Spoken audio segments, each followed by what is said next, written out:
Pemirsa, kasus penganiayaan dengan melibatkan anak di bawah umur sebagai pelakunya marak terjadi. Kejadian terakhir di Tapanuli Selatan, Sumatera Utara bahkan menarik perhatian Menko Polhukam. Komnas Perlindungan Anak menyebut angka kekerasan dengan anak di bawah umur sebagai pelakunya terus meningkat dan kondisi ini kian mengkhawatirkan.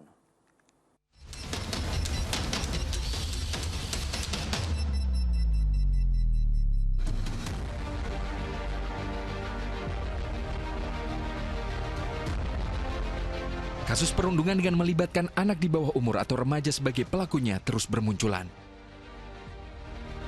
Masih menyandang status sebagai pelajar, para remaja ini sudah harus berurusan dengan hukum. Digiring ke kantor polisi, bahkan merasakan dinginnya sel penjara. Kasus terakhir yang viral bahkan mengundang perhatian Menko Polhukam Mahfud MD adalah sejumlah pelajar yang kedapatan merundung dan menganiaya seorang perempuan di pinggir jalan di Tapanuli Selatan, Sumatera Utara. Kepada polisi, para remaja tersebut mengaku hanya ingin menjahili korban. Jahil namun berbuntut ditendangnya korban hingga jatuh oleh salah satu pelaku. Meski orang tua para pelaku kemudian meminta maaf, keluarga korban menempuh jalur hukum.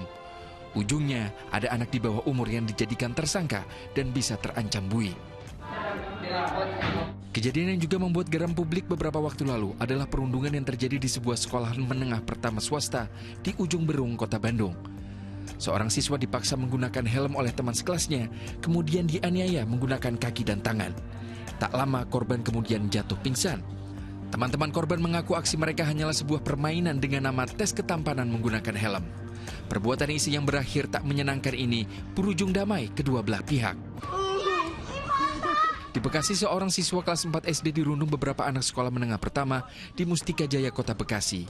Gara-garanya hanya karena korban dianggap lebih lihai dalam bermain sepak bola.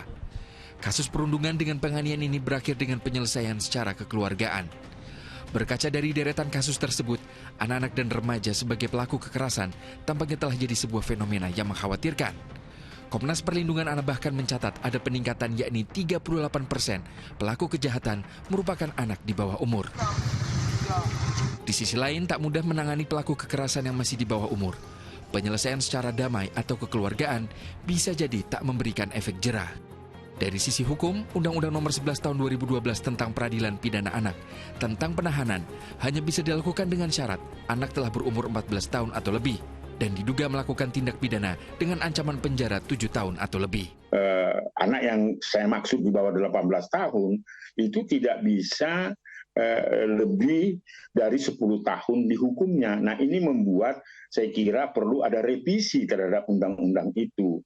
Karena pelaku-pelaku kejahatan yang dilakukan anak itu sudah di luar akal sehat kita sebagai orang dewasa.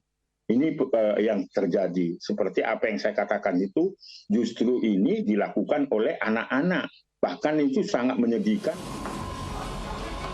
Sementara dari kacamata psikolog remaja, fenomena kekerasan yang melibatkan anak berakar dari pengaruh lingkungan di mana anak berkembang. Ini permasalahan antara ini, faktor dalam diri mereka dan faktor lingkungan juga. Jadi mereka punya kebutuhan, semua orang punya kebutuhan untuk membentuk konsep diri mereka itu seperti apa? Siapa aku? Tapi dalam pembentukannya itu sangat dipengaruhi oleh lingkungan mereka. Jadi makanya penting sekali bagi kita orang tua itu memiliki lingkungan yang baik untuk para remaja kita. Dalam hal ini peran keluarga terutama orang tua mutlak diperlukan agar anak tidak menjadi korban, tidak pula sebagai pelaku perundungan. Berilah teladan yang baik pada buah hati, hindari menunjukkan kekerasan di depan anak, baik secara tindakan maupun kata-kata. Perhatikan pula pergaulan anak dan jangan abaikan perubahan sikapnya. Tim Liputan melaporkan.